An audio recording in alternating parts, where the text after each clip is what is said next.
तो चलिए हम आज अपना स्टार्ट करते हैं प्रकाश संश्लेषण। हमने अभी तक पढ़ चुका है जैव प्रक्रम।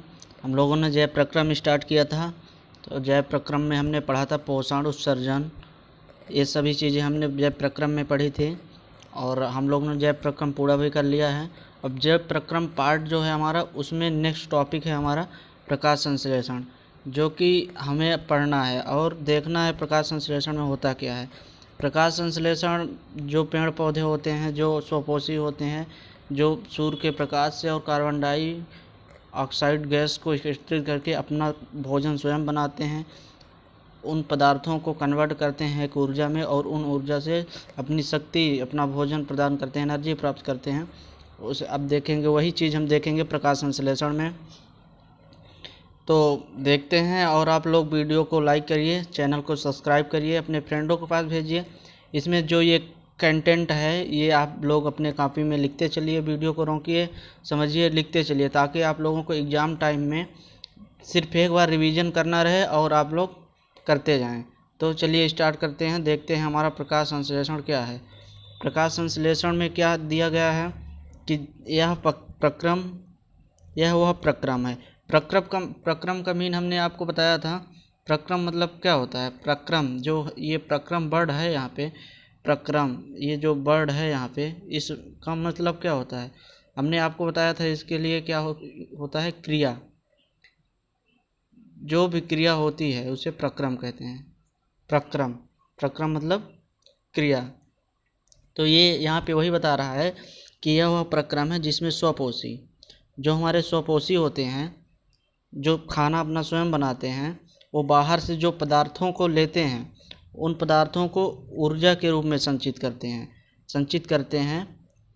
कर उसे परिवर्तित करते हैं। ये पदार्थ क्या हो सकते हैं? हमारे पदार्थ वो सब क्या हो सकते हैं बताइए। हमारे जो स्वपोषी, जैसे पेड़ पौधों को मान लीजिए, पेड़ पौधे जो अपना खाना बनाते हैं वो किससे? दाल चावल तो ढूंढने नहीं जाएंगे, किससे खाना बनाते हैं? वो खाना बनाने के लिए यूज करते हैं कार्बन डाइऑक्साइड, जल, ये सब चीज़ें यूज करते हैं, जो सूर्य के प्रकाश में तथा क्लोरोफिल की उपस्थिति में कार्बोहाइड्रेट में परिवर्तित करते हैं। अब यहाँ दो चीज़ दिया हुआ है हमारा। एक दिया हुआ है क्लोरोफिल। क्लोरोफिल का मतलब जानते हैं आप सब? क्लोरोफिल कार्बोहाइड्रेट तो जानते हैं, जिसमें मीठापन होता है उसे कार्बोहाइड्रेट होता है। सूर्य का प्रकाश भी जानते हैं, बस क्लोरोफिल होता है वो क्या होता है? क्लोरोफिल होता है जो हमारी पेड़ की पत्तियां होती हैं उनमें पाया जाता है हमारा क्लोरोफिल। इन क्लोरोफिल की पहचान क्या होती है? ये क्लोरोफिल के, इनमें एक रंध्र की तरह छोटे छोटे छिद्र बने होते हैं इन पत्तियों में, और यही क्लोरोफिल जो होते हैं, ये जो यहाँ पे सूर्य का प्रकाश आता है, ये उसको अवशोषित करते हैं। तो समझ में आ गया है क्लोरोफिल क्या होते हैं। चलिए देखते हैं। अब इसमें हमारा रिएक्शन दिया हुआ है, कैसे वो अपना भोजन, जो CO2 और जल होता है, वो सूर्य के उसको कैसे कन्वर्ट करते हैं ग्लूकोज एनर्जी के फॉर्म में। तो यहाँ देखते हैं हम, हमारा क्या है, 6CO2, CO2 का मतलब कार्बन डाइऑक्साइड, और H2O उपस्थित किसकी होती है? क्लोरोफिल और सूर्य के प्रकाश की उपस्थिति में इनका रिएक्शन होता है कार्बन डाइऑक्साइड और जल के मध्य में। तो हमारा बनता क्या है? ग्लूकोज बनता है और ऑक्सीजन बनता है और जल के अणु बाहर निकलते हैं। तो हम इसमें ये देखेंगे कि हमारे, अब ये देखना कि हमारी जो रिएक्शन बना हुआ है, जो यहाँ पे रिएक्शन दिया हुआ है, क्या ये बैलेंस है, क्या ये रिएक्शन सही है। तो इसको चेक करने के लिए हम क्या करेंगे? इसको चेक करने के लिए हम देखेंगे कि इसमें, इस वाले में हमारे कार्बन कितने हैं। इसमें हमारे कार्बन कितने दिए हुए हैं? 6 कार्बन है ना, यहाँ तो कार्बन है नहीं। तो अब इसमें देखते हैं हमारे कार्बन कितने दिए हुए हैं। दूसरे में हमारे इसमें भी दिए हैं 6 कार्बन, यहाँ पे 6 कार्बन। अब देख लेते हैं हमारा ऑक्सीजन कितना हुआ। ऑक्सीजन जो ये 6 है, ये इससे 2 से गुणा करेगा, तो 6 दूनी 12, और 12 यहाँ, 12 ये, कितना हो गया? 24। जो हमारे इधर ऑक्सीजन के अणु हैं कितने हैं? 24 हैं। इधर देखते हैं हमारे क्या 24 अणु पूज रहे हैं या नहीं पूज रहे हैं। ऑक्सीजन जो यहाँ पे 6 हो गया, 6 6 12, 6 दूनी 12, 6 18, 18, देखिए 6 दूनी 12, 2 का गुणा हो गया 12 हो गया, और यहाँ पे 6 हैं, तो 12 6 18 हो गए। और यहाँ पे ये 6 अणु ये हैं ये ऑक्सीजन के, तो 18 था, 18 6 24 बैलेंस है ये। अब क्या बचता है हमारा, हाइड्रोजन बचता है। तो हाइड्रोजन बचता है तो 12 दूनी 24, 12 का गुणा 2 से 24, तो 24 है तो देखते हैं कि 12 ये हो गया और 6 दूनी 12 मतलब 24, ये हमारा बैलेंस है। आप लोग इस रिएक्शन को हल करिए। ये जो हमारा क्लोरो ये जो रिएक्शन हमारी होगी, ये होगी हमारी रिएक्शन किसके मध्य में, कार्बन डाइऑक्साइड और जल के मध्य में, क्लोरोफिल और सूर्य का प्रकाश की उपस्थिति में होगी। तो कन्वर्ट होगा किसमें, हमारा C6H12 और O6। ये सूत्र किसका है, ग्लूकोज का है, C6H12O6। ये किसका सूत्र है, ये किसका केमिकल फार्मूला है, इसको ग्लूकोज कहते हैं। ग्लूकोज, सुक्रोज, फ्रक्टोज तो सुने होंगे, ये ग्लूकोज है। और ये O2 है, ये जानते ही हैं, जल है, बाहर निकला है जल। चलिए, आप लोग वीडियो को रोक के नोट्स बनाइए और चैनल को सब्सक्राइब करिए और अपने दोस्तों को भी बताइए, यहाँ से कंटेंट मिला है, पढ़िए आप इसको। अब इसमें क्या अगली टॉपिक हमारी क्या है कि प्रकाश संश्लेषण के लिए आवश्यक कच्ची सामग्री, जो हमारा प्रकाश संश्लेषण होता है उसके लिए जो हमारी कच्ची सामग्री उपयोग होती है वो क्या है, जैसे सूर्य का प्रकाश हो गया, है ना। Chlorophyll carbon dioxide, chlorophyll carbon dioxide स्थलीय पौधे इसे वायुमंडल से प्राप्त करते हैं। स्थलीय पौधे जो होते हैं, स्थलीय मतलब जो जमीन में लगे हुए होते हैं पेड़ पात, वो क्लोरोफिल कार्बन डाइऑक्साइड को कहाँ से प्रदान करते हैं, वायुमंडल से। और जल वाले, जल स्थलीय पौधे जड़ों द्वारा मिट्टी से जल अवशोषण करते हैं। जो स्थलीय पौधे होते हैं वो जड़ों द्वारा मिट्टी से जल का अवशोषण करते हैं। स्थलीय पौधे क्लोरोफिल के माध्यम से कार्बन डाइऑक्साइड जो हमारी होती है उसको वायुमंडल से ग्रहण करते हैं। और स्थलीय पौधे जो जड़ों के द्वारा मिट्टी से जड़ों के द्वारा, जो मिट्टी के अंदर उनकी जड़ होती है, जो जल नीचे पाया जाता है, वो जड़ों से पानी को अब्सॉर्ब करेंगे और क्या करेंगे, उसको वहाँ पे ले जाके जाइलम के फ्लो ऊपर पहुँचाएंगे। चलिए एक डायग्राम बनाते हैं, उस डायग्राम से समझते हैं। मान लीजिए कि ये हमारा एक पेड़ है, ये हमारा पेड़ है, ये हमारी मिट्टी हो गई यहाँ से यहाँ तक, ये हमारे जड़ हो गई। अब ये हो गया ये पेड़, है ना। और यहाँ पे हमारा हो गया क्या, सूर्य।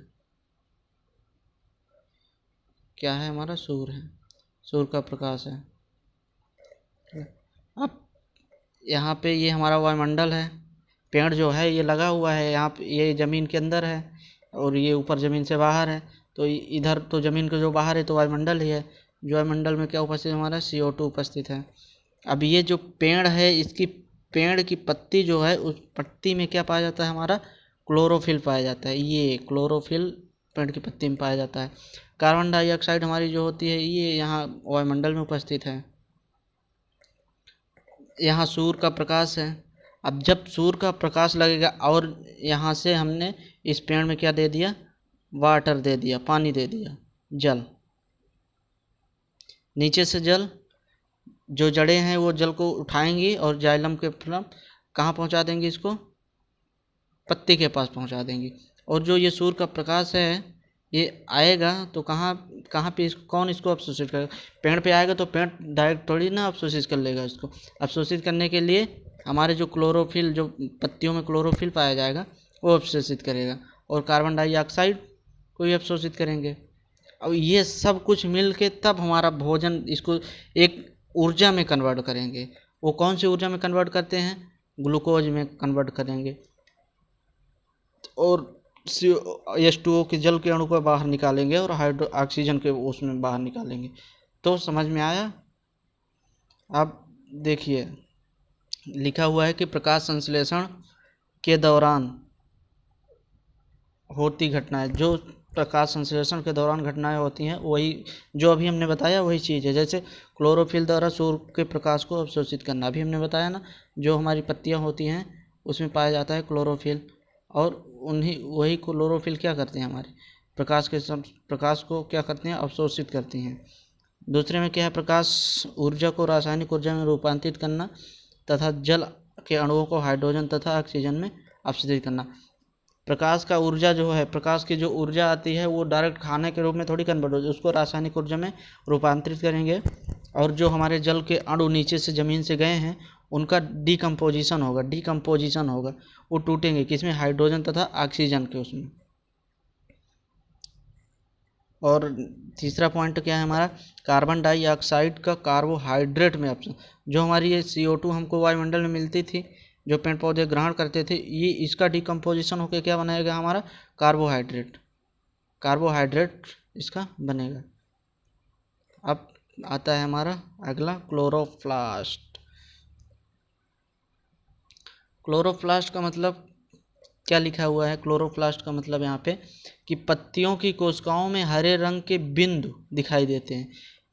ये हरे बिंदु कोशिकांग हैं जिन्हें क्लोरोप्लास्ट कहते हैं। इनमें क्लोरोफिल पाया जाता है। जो ये पत्तियों बताया है, पत्तियों की कोशिकाओं में जो हरे रंग के बिंदु दिखाई देते हैं, आपने कभी देखा होगा कि पत्तियों में ऐसे ऐसे ऐसे कुछ छोटे छोटे बिंदु रहते हैं।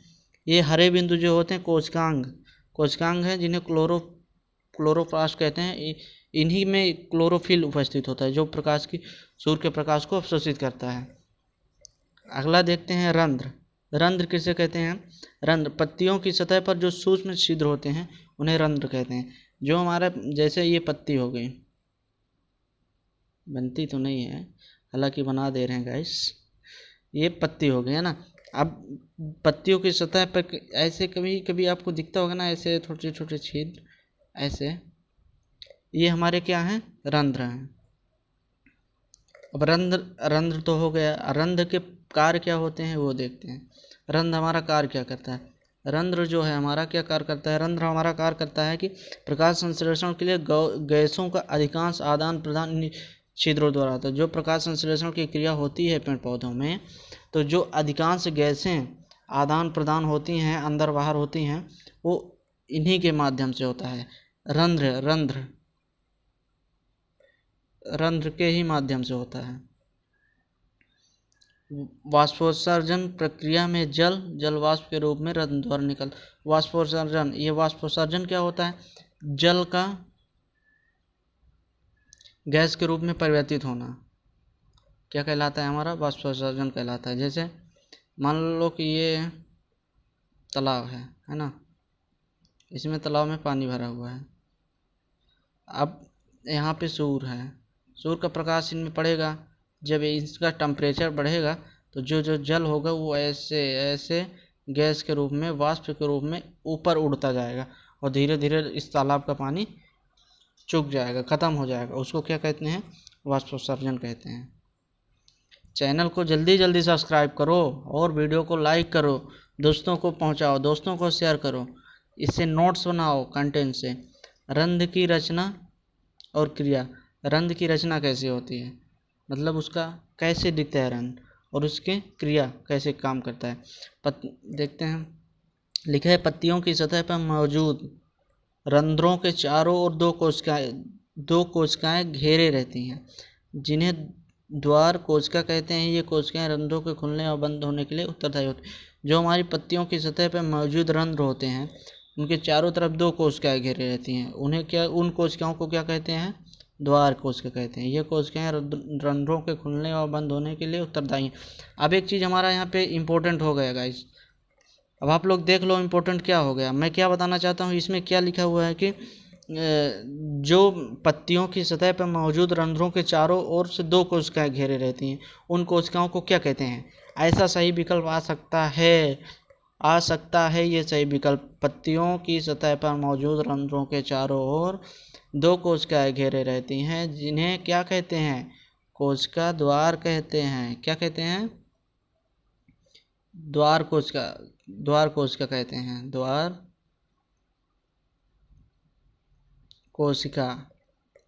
द्वार कोशिका कहते हैं। ये इसको आप लोग ज़रूर वो करिए, क्योंकि ये हो सकता है कि आप लोगों के लिए इम्पोर्टेंट हो।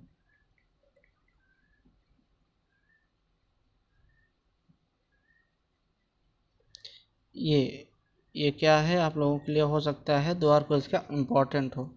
चलिए अगला हमारा क्या बता रहा है, अगला हमारा बता रहा है कि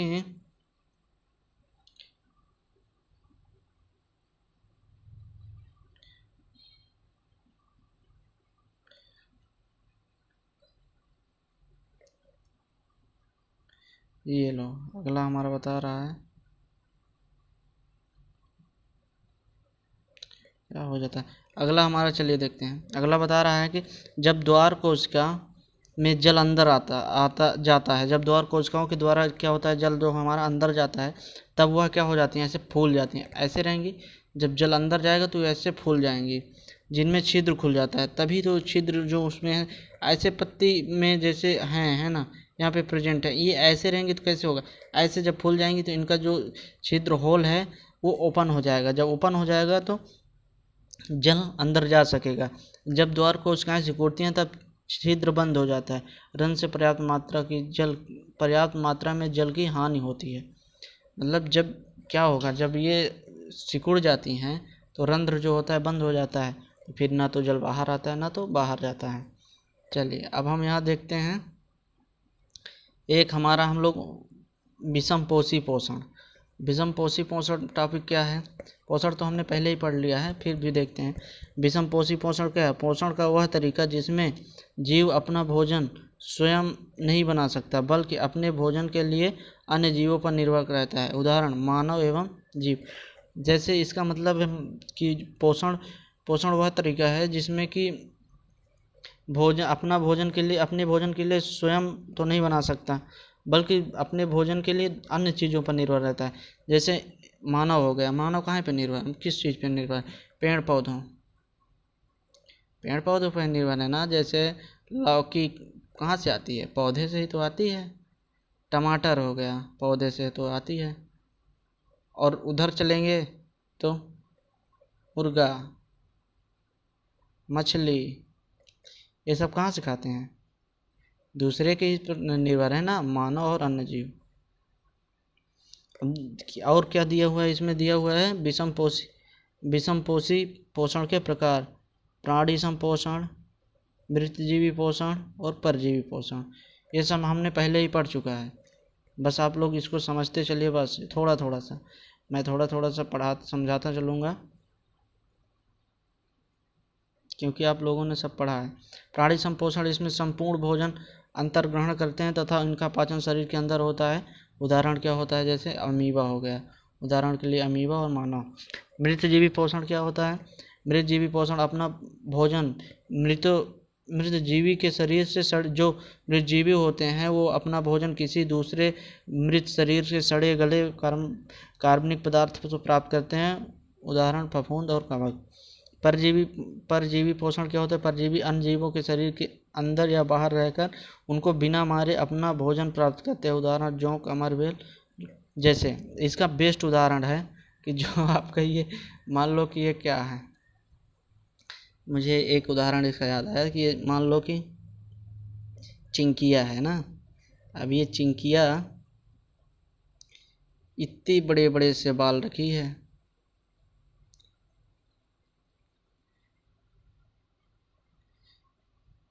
अब चिंकी को बाल कितने बड़े बड़े, इतने बड़े बड़े बाल रखी। अब चिंकी के बाल में क्या आ गई, जुआ आ गई, जुआ पड़ गई। तो चिंकी भी जिंदा है और चिंकी के बाल से वो जो बाल में जो वो जुआ पड़ गई हैं, जू पड़ गई हैं, वो भी अपना भोजन खा पी रही हैं, वो भी जिंदा है। तो इसका बेस्ट उदाहरण है जुआ, जोंक। अमरबेल देख लीजिए, अमरबेल क्या होती है, अमरबेल होती है कि एक हमारा ऐसे क्या रहेगा, पेड़ की टहनी रहेगी ऐसे।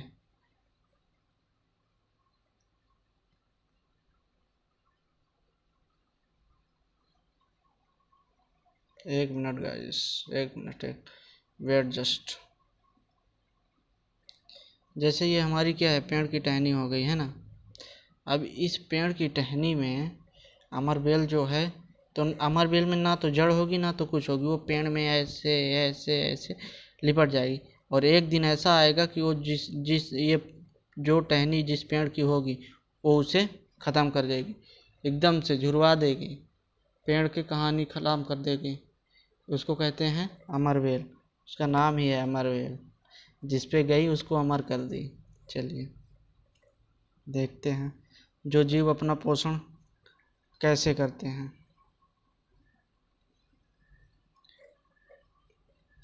जीव अपना पोषण कैसे करते, एक कोष की जीव, एक कोष की, एक की इसकी मतलब समझ रहे हैं आप, इसको जरूर पढ़िएगा। एक कोष की जीव मतलब एक कोष की जीव अपना भोजन संपूर्ण सतह से ले सकते हैं। एक कोष की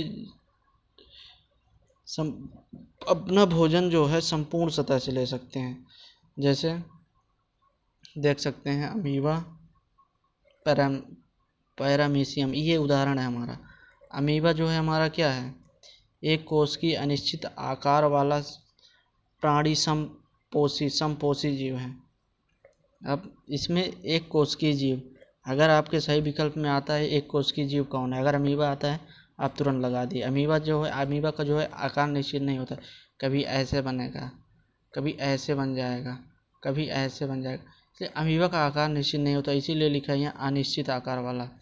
कूटपादों द्वारा भोजन ग्रहण करता है, या इसमें भोजन के लिए एक स्पेशल अंग दिया जाता है जिसको कूटपाद कहते हैं।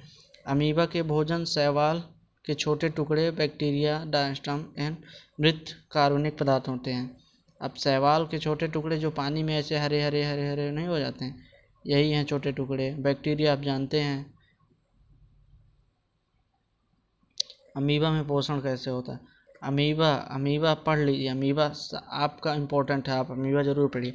अमीबा में पोषण होता है वो 3 चरण में पूर्ण होते हैं। पहला चरण अंतर्ग्रहण, दूसरा चरण पाचन, तीसरा चरण बहिष्करण। अब अंतर्ग्रहण में क्या होता है, अमीबा कोष की सतह से उंगली जैसे अस्थायी प्रवर्ध की मदद से भोजन ग्रहण करता है। उंगली जैसे, ऐसे जैसे ये पंजा होता है ना, ये पंजे में ये अंगुलियां जो होती हैं ना, ऐसे ऐसे रहता है। इसी तरह के प्रवर्ध पाए जाते हैं, प्रवर्ध से अपना भोजन ग्रहण करता है। यह प्रवर्ध भोजन के कणों को घेर लेते हैं।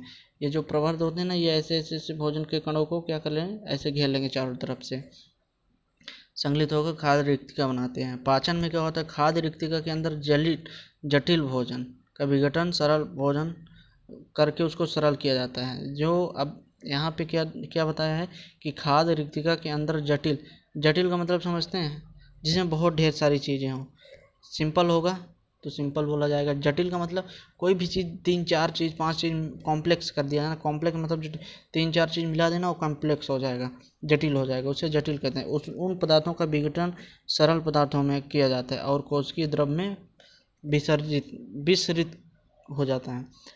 विघटन करके उसको क्या करेंगे, सरल पदार्थ में कन्वर्ट करेंगे, कोशिकीय द्रव में क्या करेंगे, विसरित करके। बहिष्करण में क्या हो, जो बचा हुआ अपच पदार्थ है कोशिका की सतह की ओर से गति करता है। जो उनमें अमीबा में जो बचा हुआ अपच जो कि मतलब उनके किसी काम का नहीं है, वह सतह की ओर गति करेगा तथा शरीर से बाहर निष्कासित कर दिया जाता है। चलिए अगला हम देखते हैं क्या अपना पैरामीशियम। पैरामीशियम क्या होता है, पैरामीशियम में क्या पाया जाता है, पैरामीशियम क्या होता है, पैरामीशियम मतलब पैरामीशियम को देखते हैं। पैरामीशियम एक कोश की जीव है, पैरामीशियम भी अपना एक कोश की जीव है। इनकी कोशिका में एक निश्चित आकार होता है, अभी हमने अमीबा में पढ़ा था अनिश्चित आकार है, और ये जो इनकी कोशिका है उनमें एक आकार मतलब निश्चित होता है तथा भोजन के एक विशिष्ट स्थान से ही ग्रहण किया जाता है। इन स्थान को पश्चाप की गति द्वारा पहुंचाया जाता है जो कोशिका की पूरी तरह से ढके होते हैं। दूसरा हमारा क्या आता है, बहुकोशिकीय जीव। बहुकोशिकीय जीव मतलब बहुकोशिकीय जीव में पोषण के लिए विभिन्न प्रकार के अंग तथा अंग तंत्र पाए जाते हैं। जैसे मानव के अंग पाए जाते हैं, और अंग जैसे मुंह से खा सकता है, वेन से ड्रग्स ले सकते हैं, बहुत ढेर सारी चीज़ें हैं। तो बहुकोशिकीय हमने देख लिया। अब मनुष्य में पोषण, अब वही जो बहुकोशिकीय का उदाहरण है वही देखना है। बहुकोशिकीय का उदाहरण है पोषण के चरण मुख, गुहा, आमाशय, क्षुद्रांत, छोटी आंत और बृहदांत, बड़ी आंत। मुख गुहा मुंह से गया आमाशय में, आमाशय से कहाँ गया हमारा क्षुद्रांत में, क्षुद्रांत मतलब छोटी आंत, और फिर उससे कहाँ गया बृहदांत, बृहदांत मतलब बड़ी आंत में गया। अब मुख गुहा जो होती है क्या होती है, चलिए इसको लेक्चर को यहीं से रोकते हैं हम, फिर अपना मुख गुहा अगले लेक्चर में पढ़ेंगे। जल्दी जल्दी आप लोग चैनल को सब्सक्राइब करिए, सपोर्ट करिए। आप लोगों के लिए हम धीरे धीरे एक एक चैप्टर बाय चैप्टर करते जाएंगे। आप लोग सब्जेक्ट जितने भी नोट्स बना रहे हैं यहीं से नोट्स बनाइए। ये जो इसमें कंटेंट दिया गया है आपको लिखने के लिए ना, ये अच्छा कंटेंट है। आप जब खुद के हाथ से नोट्स बनाएंगे, जब खुद के हाथ से नोट्स लिखेंगे तो एक बार लिखेंगे, दूसरी बार जब आपको पेपर देने जाना होगा तो आपको ढूंढना नहीं पड़ेगा कि मुझे क्या पढ़ना है यार, कहाँ करूँ मैं, कहाँ से पढ़ लूँ। आप अभी नोट्स बना के तैयार करके रखिए।